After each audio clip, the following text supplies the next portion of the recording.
Welcome everyone to Mail Fuzz TV. I am Peter, and today I'm going to be talking about Star Trek Discovery Season 5, Episodes 5 and 6.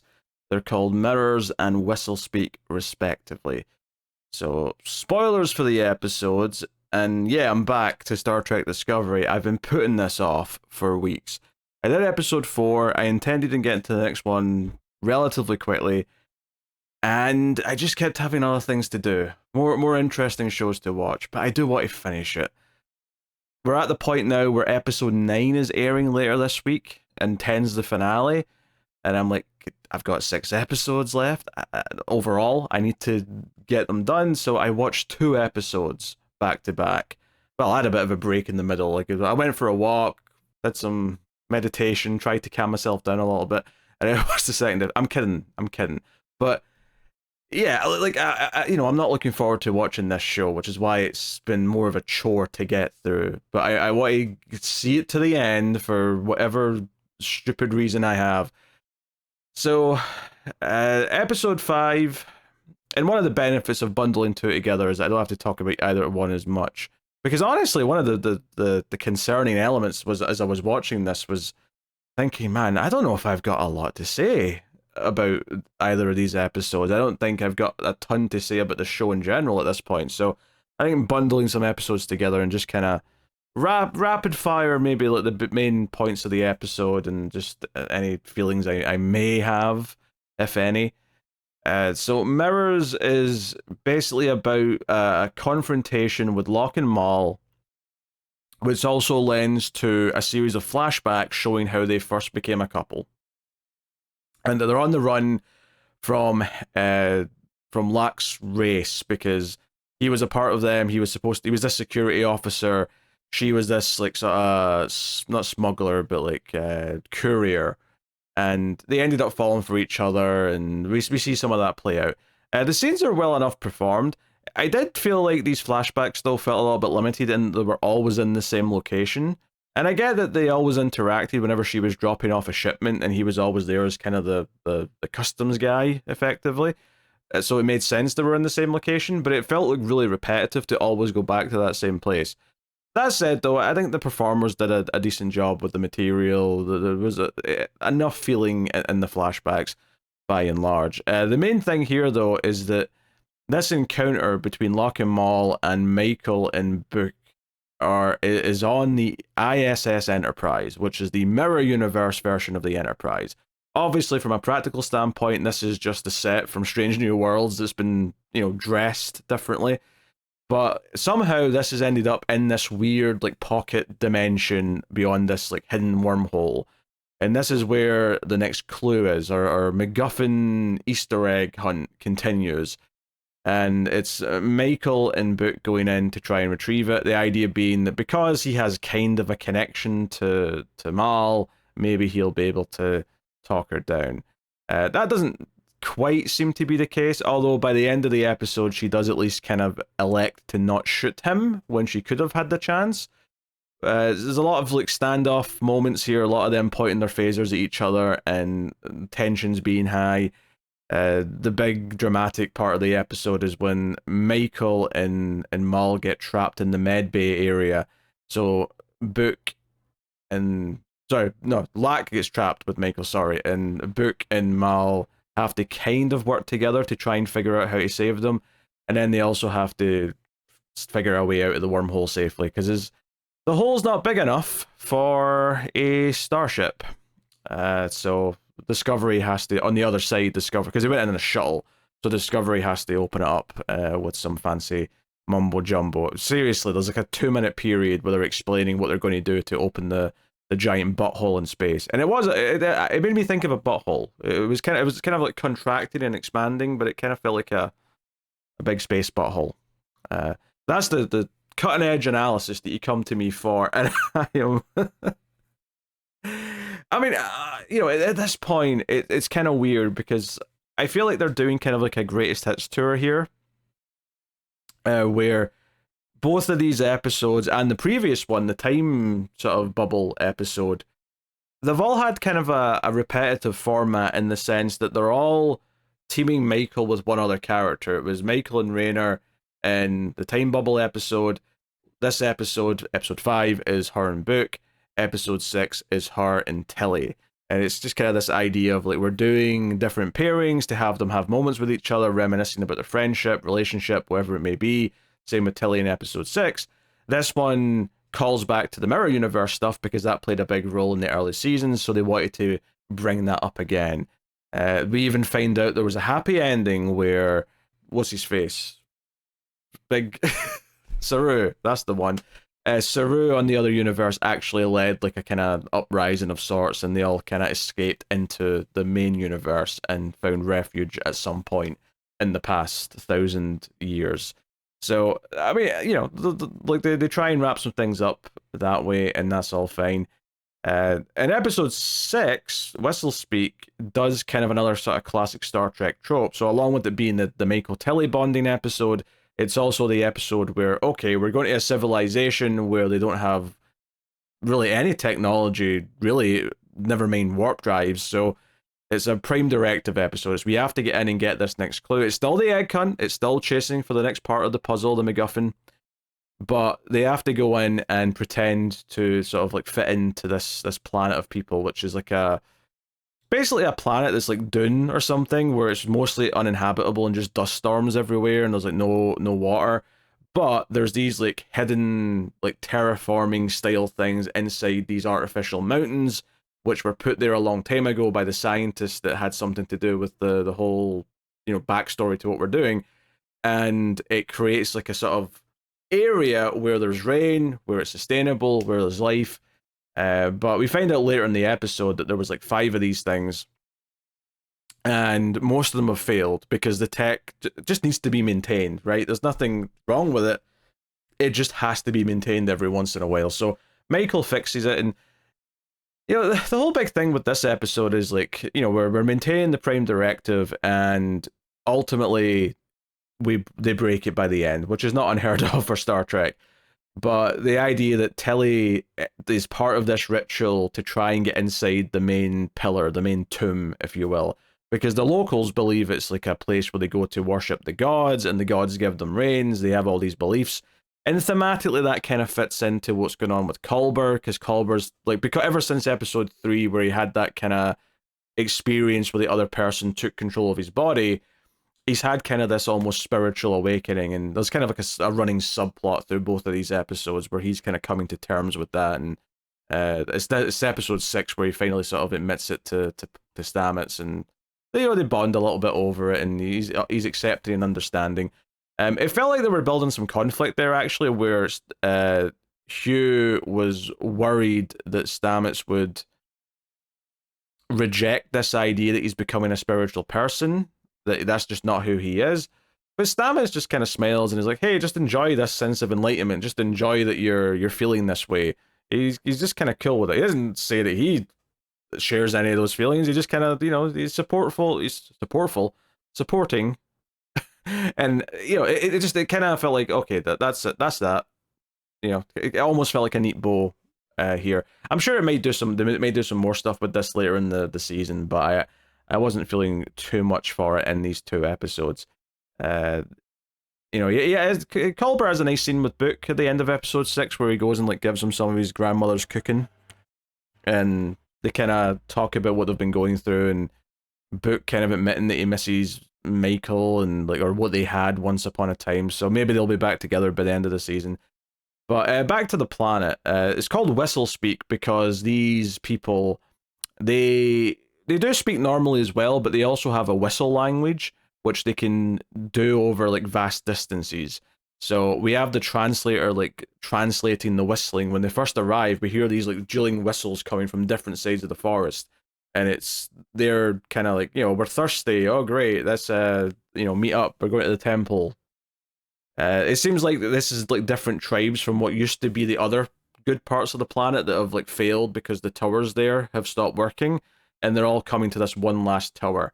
So it kind of turns into a double mission where Tilly does the ritual and goes in to try and find the MacGuffin, where Michael's tasked with going to repair the tech that's making all this work. But ultimately, she has to kind of just fess up to the leader of this community and say, hey, look, this thing, the gods aren't the ones giving you the rain, it's technology. This tower does it. You don't have to, like, kill anyone, because that's what we find out. We find out at the end of this ritual is that whoever goes inside the tower dies, and they believe that this sacrifice is what brings rain. So, you know, it's kind of an old-fashioned trope, actually, is this idea of, like, having a festival where someone has to be sacrificed to get good weather for the next season. The next harvest usually is what you hear. So there's a whole bit here where she has to convince him that it's just technology and that he should let her in, open the door, let them live. There's no reason for them to die. And of course, this guy cares about this because his daughter was the other person who went into the tomb with Tilly. Discussing the quality of these two episodes is kind of feels weird at this point, because my feelings on this show are very well documented by now. My lack of being super into the characters and how they interact with each other and their chemistry and all that other stuff. Like, I've said my piece on all of this many a time. Are these two of the most egregious episodes of this kind of thing?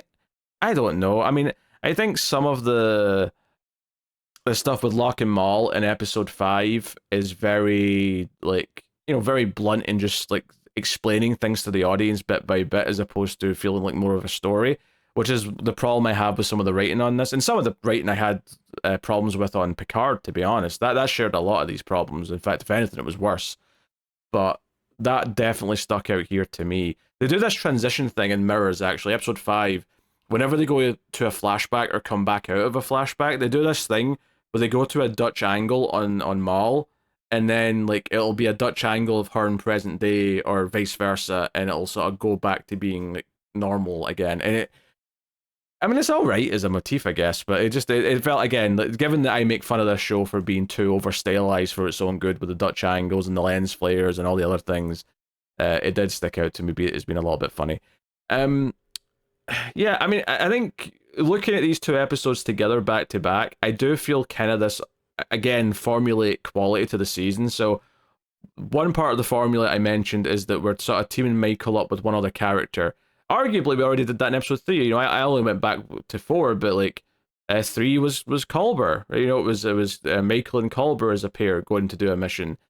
You know, 4 was Rayner. Then we had Book, and then, you know, we've had Tilly. So we've went through all of these steps. The other thing that's feeling formulaic, of course, that I've been mentioning since, like, episode 2 when they brought this up and set it all up, was the MacGuffin chase. This Easter egg trail of just finding the first part of the puzzle, then the second part, then the third part. It just feels kind of repetitive.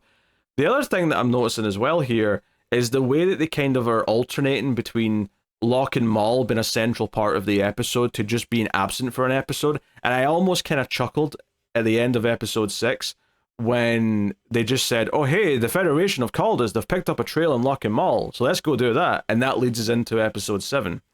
So there's lots of elements in this season that are feeling very, very formulaic to me. And by design, because it is just that let's go find the 5 or 6 pieces of this puzzle, and each one leads to the next one. And, you know, they kind of do a thing at the end of episode 6 where Michael and Tilly are talking about how, oh, each one's sort of given us a different lesson. This one's about respecting other cultures and races. This one's about respecting like the value and the responsibility of technology. Like, they all have, like, a thing. It's almost like it's testing whoever's going to eventually get to this tech to make sure they're worthy of it. But it's just, I just don't find it that compelling, ultimately. I'm having a hard time caring about the overall season plot, and that's not new for this show. I've had that trouble with that in previous seasons. And the few times where they have kind of got me on board early on, they've typically ruined it as the seasons went on. So yeah, it's kind of, I respect the idea of, like, giving different characters a sort of spotlight episode. I think that's smart. Go through your main characters, give each one. I expect Stamets might get a big focus on one episode coming up. It wouldn't surprise me. I don't know if we're going to see much more Saru, but we'll definitely see him again, I expect. But he did get a lot in the first couple of episodes with his whole engagement thing. Once again, I feel like sometimes when they talk about other stuff that's happening elsewhere, Like, once again, Michael brings up, hey, Tilly, how's that whole training at the academy going? And she starts talking about it, and it just kind of feels like, I don't know, like a fake story. Like, I don't believe you're actually off training kids and giving them advice. I don't know, there's some sort of disconnect for me there with that. It just feels kind of forced in. What else would I even like to say at this point? I really the whole ritual in episode 6 where they have to like get dehydrated by taking this cube of whatever, and they have to do this race where they're just gasping for water, and the whole gimmick of the race is that there's like cups of water every like 20 yards, and if you take any water, you're disqualified. That's you, you're out of the race. Of course, Tilly and Michael don't know they're competing to go and sacrifice themselves at the end of it at this point, but so we get a whole thing where they're gasping for a drink, and Tilly stays in the race where Michael does not, because she gets a second mission to go do. It's a whole thing. But it's... I feel like these episodes of Star Trek, and this is not just Discovery, just in general, like they're very hit and miss depending on what the culture is that they're going down to kind of infiltrate, and what the moral or ethical choices that come up within that culture. Like, do we step in and help them? Is helping them breaking the Prime Directive? And if we are going to break the Prime Directive, then does it feel like a justifiable reason to do so? In this episode, Michael kind of argues that technically the only reason why these people are alive is because someone snuck in technology they shouldn't have. Right? They're only alive because these terraforming towers are keeping them alive. So in some level, because they need to be maintained, like at a certain point, they have to be aware of at least some of this. They have to be aware that this thing needs to be we can train them to fix this so that they can keep on living, because otherwise they're eventually just going to die. And given that they're in this position in the first place because someone already interfered, that's kind of like the logic of it. But for the most part, it's just kind of hand waved away. No one really puts up that much of a fight for breaking the Prime Directive, I would say. Yeah, so there's a whole bit of Tilly with this other character, you know, the kid from the tribe, and they're just kind of slowly suffocating throughout this part of the episode. They do a whole thing in Mirrors, actually. I'm going to critique something else. I'll say in Mirrors, there's a whole thing early on where Michael says she's gone on the mission and that Raynor's got the comm. He's in charge, right? And he takes her aside and objects to this. And to be fair, part of his reason's solid. He says, hey, you're the captain. This could be a dangerous mission. And lo and behold, it did turn out to be a dangerous mission. Her and Book almost died. So I should be going, right? My job is to protect you. And this is very Riker Picard. Riker went on the missions because Picard's supposed to be staying on the ship to make the decisions, right? Because he's the captain. But Michael's got on the adventure, right? This is something, and this is not like new to this show. Kirk was very guilty of this, right? That felt like something that Next Gen kind of fixed, where it's like, hey, this was silly that he always went on the adventures.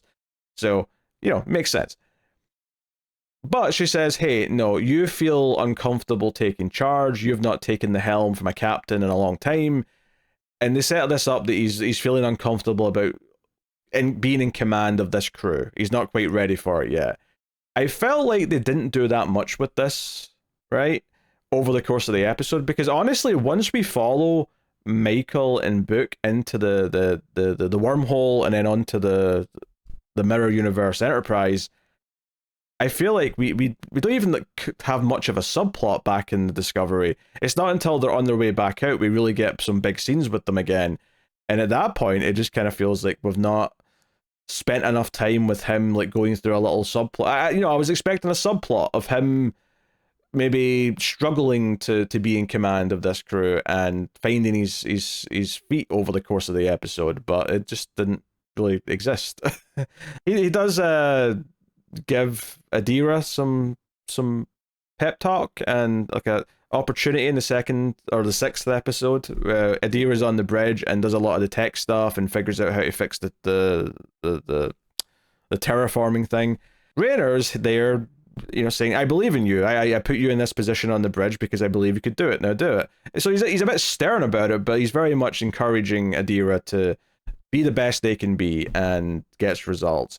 It's not much. It's not like a super in-depth storyline by any means, but it's an okay, it serves its purpose well enough. It's taking Rayner and showing that he's actually been a positive influence on a member of the crew. I do think it's funny now though that there's like 2 or 3 new people on the bridge that are like feel even less developed because they're brand new compared to like the ones that have been there for most of the show. So that was like a bit of an amusing thing. There's like a sort of like medium length haired brunette woman now who was like answering questions every so often about what they can do with the ship and the maybe the beams and whatnot. And I'm like, who are you? Where did you come from? All of a sudden, like we're adding new faces to the bridge. So it's weird. And this is the thing. Like I know that one of the critiques that have come up over time on Discovery is this idea that we don't really know most of the bridge crew. And to be fair, it's not like there wasn't ever randomers on the bridge crew in the old Star Trek shows. There absolutely was. But typically, when there was something important going on, if it wasn't a guest star that was getting focused on that episode, it would be Data doing the important thing. It would be Geordi doing the important thing on the bridge, at least early on. Maybe once he went to engineering, that wasn't as true. It would be Worf doing the important thing on the bridge. Like, it would typically be one of the important characters who would be having more of the important discussions on the bridge. Whereas it kind of feels weird in Discovery, where it feels like at times they want to have these moments where all these like B characters start having big input on what they're doing and what they're saying, but because these characters have never really had that much development and they feel lesser focused on, that's where the disconnect I think comes, where people feel like we should know them better than we do for some of the moments they try and have with them. For example, episode 4, I complained about Michael and the past, trying to convince them all that they're friends and that they mean a lot to her. And I'm like, yeah, okay, like, but I barely know any of these characters, even after 5 seasons. So it's it's one of those things. I get the critique of that critique, which is that it's not like every person on the bridge in past shows was always someone important, because they weren't. But there's definitely a difference in how Discovery's handled this, where they've kind of elected to have this kind of B tier. It's almost like the bridge is nothing but O'Brien's, right? Obviously not Deep Space Nine O'Brien when he became a main character, but like early Next Gen O'Brien, where he was just like there and showed up, right? And he was very much the B character of early Next Gen. But it was actually very exciting, and I remember being excited in that episode in like season 4 or 5, I want to say, of Next Gen, where he got focused. He had like a plot where he ended up being like the important character who could go and talk to this other captain that he used to serve under. He ended up having this big dramatic scene, and it was all, and admittedly, if I'm thinking with hindsight, that was probably them developing him because they knew they were going to put him on a spin-off. They were going to put him on Deep Space Nine as a main character, but it felt like a big deal to give him that kind of elevation and like promote him to like be a bigger deal. And people liked him showing up and being around. I feel like a lot of these side characters on Discovery have never quite managed to capture that. I think part of the problem is that none of them have personalities that really stand out. Whereas O'Brien, even in his little screen time, would have little moments where he'd react to things that just gave you a sense of his character, where he was a little bit cynical or annoyed or jaded when faced with something silly. You got a sense of who he was very easily and quickly. Whereas, I don't like what Reese like. What does Reese like? What does Reese do? What's Reese's personality? He's smiling in this episode while the alien dude plays the piano. He's just happy all the time. They're all just happy all the time. Obviously, I did not go as in-depth as I normally do in either of these 2 episodes. I would expect similar treatment to the next couple of episodes. So 7 and 8 will most definitely be together as a pair when I can stomach doing as such. And, if you still enjoy the show and you're liking the show, but like, I'm happy for you. Great. Enjoy the show. Enjoy the ending. Like, knock yourself out, by all means. If you're still listening to me talk about the show and you disagree with me that much, like, I'm actually quite fascinated by that, why you'd even still be listening to me. Because at this point, where I'm going to come down on it. Maybe you appreciate some valid criticisms, which I do think I have of the show, mixed in with a lot of things that you disagree with. But either way, I have no ill will. That said, though, if you like season 2 of Picard, you're a lost cause. That season was dreadful, but anyway, Star Trek Discovery it's still Star Trek Discovery. I will say this as well: is I was watching episode 5, and I've noticed this especially this season. Discovery is very very bad for not having the opening title sequence until a good 10 to 12 minutes into the show. So there was a moment in episode 5 where I was like, "Oh God, this is dragging on. How far am I in the episode? How much have I got left?" And before I could pick up the remote to see how much I had left, the opening title started playing, and I just had this sinking feeling of despair of like, "Oh no, oh no, that was just the opening. I've got like most of the episode still to go." It's just it takes long enough to get to them that I forget we've still to get to them. So I'm then like disappointed that I'm only that far in the episode. I know it's not an important problem to have, but still. Anyway, that's my feelings on Star Trek Discovery. This is absolutely not up to my usual standards of reviews, but I just got to fire through them. I got to get to the end. We got 4 episodes left, and I'll be knocking out at least 2 of them together. I might even do 9 and 10 together when they're ready to go, just to make it manageable. But thanks for joining me. Give me your thoughts. I probably glossed over a lot of things in these 2, so by all means, any moments you liked or disliked, but feel free to throw them into the comments. But get us on Patreon at patreon.com/MailFuzzTV. That helps keeps the lights on, helps keep all the reviews coming. Admittedly, this isn't the crown jewel of the reviews, but there's a lot of other fun ones going on right now, which I'm quite happy with. I've been loving Person of Interest and doing X-Files. We added some tiers to Patreon that are higher up, but you can sponsor and pay for reviews of a show of your choice, and we just started doing those in the last week or so. So there's a good mix of them. It's actually been quite a popular tier, more than I was expecting. So there's quite a mix of audience choice shows kind of coming over the weeks and months. So thank you very much. I'll see you guys next time. Keep watching TV. Have you got any vanilla?